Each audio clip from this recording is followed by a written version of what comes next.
धनबाद के एसएनएमएमसीएच में एक बेहद हैरान करने वाला मामला सामने आया है। दरअसल मामला विगत 11 अगस्त का है, जिस दौरान सुबह सुबह ये पाया गया कि एक व्यक्ति मृत अवस्था में इसी अस्पताल परिसर के अल्ट्रासाउंड विभाग के ठीक आगे पड़ा हुआ है। जिसके बाद वहां की स्टाफ की तत्परता के साथ और जो पुलिस लोग थे, यहाँ पर जो आरक्षी हैं, उन होमगार्ड की तत्परता के बाद उसे उठाया गया है और साथ ही साथ उसे अभी फिलहाल मॉर्चरी में रखा गया है। विगत 11 अगस्त को उनका शव पाया गया है और तस्वीरें आप अपने स्क्रीन पर साफ देख सकते हैं। अभी तक इसकी पहचान नहीं की गई है कि इसके परिजन कौन है और ना ही इसका दावा करने के लिए या फिर इसे ढूंढने के लिए कोई व्यक्ति सामने आया है।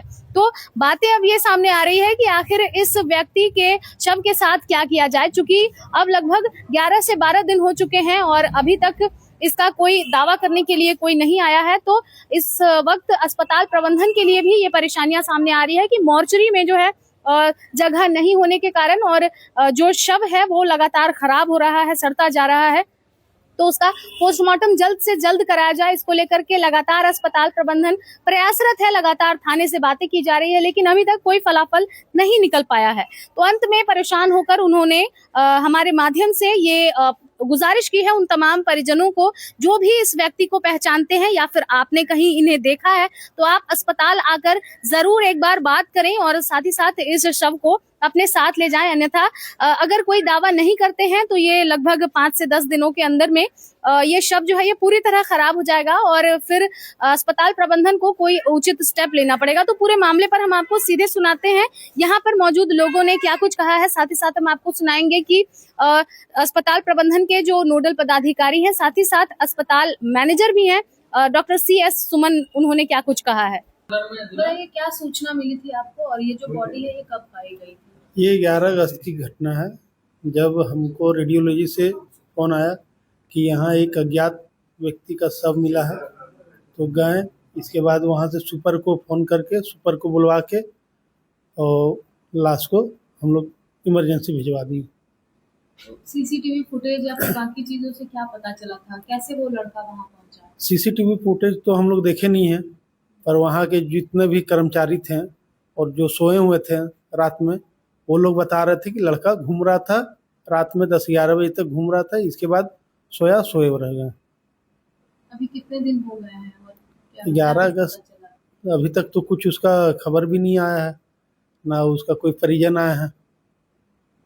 तलाश करने की कोशिश की जा रही है? आप लोग तलाश तो की जा रही है, पर अभी तक कोई सूचना ही नहीं मिली है हम लोग को। थाने में इसके रिगार्डिंग सूचना आप लोगों ने दे दी है? वो सर लोग दे दिए हैं। पूरा परिचय आपका? मैं अविनाश दास, गार्ड कमांडर, PMC। लगातार देखा जाता है कि SNMMCH में लावारिस अवस्था में कई बार ऐसे लोग पाए जाते हैं, परिजनों को छोड़ जाते हैं लोग, इसको लेकर के क्या कहना चाहेंगे? हम स्पष्ट रूप से ये बता देना चाहते हैं कि जो NGO जो संस्थाएं जो हमारे ज़िला में जो चल रही हैं या राज्य में जहाँ भी चल रही हैं, होता है कि ये सरकारी हॉस्पिटल है। हमारे यहाँ बहुत ज़्यादा इन कैंपस नहीं होने के चलते देर रात में वो लोग छोड़ जाते हैं इस लावारिस अवस्था में और सोचते हैं कि इसकी जिम्मेवारी यहाँ के जो प्रशासन है वो इनकी जिम्मेवारी है, उसका ट्रीटमेंट वो कराएंगे, ये ऐसे करेंगे। तो वो हम लोग के लिए थोड़ा दुखद वाली बात है। स्पष्ट मैं संदेश देना चाहता हूँ कि इस तरह के NGO जो हैं उसमें अपने इसको थोड़ा सा प्रतिबंध लाएं और हम लोग को जानकारी में देके चल जाए, ताकि इसका हम लोग एक अच्छा से उसका ट्रीटमेंट प्रोटोकॉल को फॉलो कर सकें। अभी तक कितने मामले आए हैं सर लावारिस अवस्था में छोड़ जाने के? अभी तक तो हम लोग के पास 4 इस तरह की घटनाएं हुई हैं अभी जो भी है। सर ये जो बॉडी मिली है ये कब मिला है और क्या कुछ अभी उसके आधार पर किया जा रहा है अस्पताल की ओर से? जवानों के द्वारा हमें जहाँ तक मुझे मालूम है कि वो हम 11 अगस्त को हम लोग को बताया कि इस तरह की एक बॉडी अज्ञात अवस्था में रेडियोलॉजी डिपार्टमेंट के बाहर में पड़ा हुआ मिला। तो हमने पूछा कि क्या एडमिट था वो पेशेंट? तो बताया लोगों कि नहीं, कोई बाहर से किसी तरह से घूमते फिरते वहाँ तक हॉस्पिटल तक पहुँचा है। आने के बाद वो अचानक रेडियोलॉजी के पास जो बैठा हुआ था, देर रात की घटना है, तो वहाँ उसी अवस्था में मिला और वो डेड पाया गया। लेकिन अब उसका अनुसंधान पुलिस पिकेट हमारा है उसके द्वारा किया जा रहा है, थाना के द्वारा हम लोग नियमित बातचीत कर रहे हैं।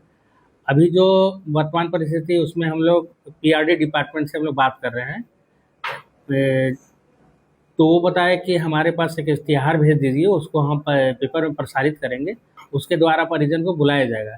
अगर इस तरह परिजन आता है तो ठीक है, जितना दिन हम लोग डेट देते हैं उसमें, अगर नहीं आ जाता तो उसके अनुसार हम लोग पोस्टमार्टम में फिर जाएंगे। तो बिल्कुल जैसा कि आपने सुना, SNMMCH के सीनियर हॉस्पिटल मैनेजर और नोडल पदाधिकारी डॉक्टर CS सुमन ने साफ तौर पर बताया है कि लगातार प्रयास किया जा रहा है अस्पताल की तरफ से भी, और यहाँ पर जो मौजूद लोग थे उस दिन में, जिस दिन ये शव पाया गया है, उस रात क्या कुछ हुआ इसकी जानकारी लेने के लिए वहाँ के आसपास के लोगों से भी बातचीत की गई थी। लेकिन बताया गया कि वो जो लड़का था जिसका मृत शरीर पाया गया है, वो रात को भली भांति वो सोया है, घूम भी रहा था रात के 11 बजे तक, लेकिन अचानक से उसकी मृत्यु हो गई, जिसके बाद उसे अस्पताल प्रबंधन की ओर से ले जाया गया और उसे मॉर्चरी में रखा गया है। साथ ही साथ वहां मौजूद पुलिसकर्मी ने भी साफ तौर पे बताया कि लोगों से पूछताछ करने के बाद यही बातें सामने आई कि कोई भी संदिग्ध परिस्थिति में उसे नहीं लाया गया था, और साथ ही साथ वो यहाँ का मरीज भी नहीं था, यहाँ पर भर्ती भी नहीं था। फिलहाल उसके मौत की जो कारण है वो जानने के लिए उसका पोस्टमार्टम करना काफी ज्यादा जरूरी है, लेकिन उसके कोई भी परिजन नहीं होने के कारण उसका पोस्टमार्टम नहीं किया जा सकता है। हालांकि अभी अस्पताल प्रबंधन इंतजार कर रही है कि उस बॉडी को कोई क्लेम करने आता है, यानी कि उसके कोई परिजन अगर आते हैं दावा करने के लिए कि उनके परिजन हैं, तो फिर आगे की कार्रवाई जो है की जाएगी। अन्यथा कुछ दिन रुकने के बाद अस्पताल प्रबंधन जो है वो अपने ओर से, अपने स्तर से कार्रवाई करेगी और उसके मृत्यु का कारण जानने का प्रयास करेगी, और साथ ही साथ उसके क्रेमेशन यानी कि अंतिम संस्कार की भी बातें कही जाएंगी। अगर कोई NGO या फिर कोई संस्था ऐसी है जो इसे कराने के लिए आगे आना चाहती है तो वो अपना इंटरेस्ट जरूर दिखाएं। साथ ही साथ आपके स्क्रीन पर लगातार हम तस्वीरें दिखा रहे हैं, अगर इस व्यक्ति को आप पहचानते हैं तो आप जरूर आएं और अस्पताल प्रबंधन से बातचीत करें और इस शव को अपने साथ ले जाएं, ये भी अपील की गई है अस्पताल प्रबंधन की ओर से। फिलहाल इस खबर में इतना ही, हम फिर लौटेंगे कुछ प्रमुख खबरों के साथ और इसकी पल पल की जानकारी आपको यूं ही देते रहेंगे। तब तक के लिए देखते रहें मिरर मीडिया। सहयोगी जितेंद्र के साथ प्रिया पांडे।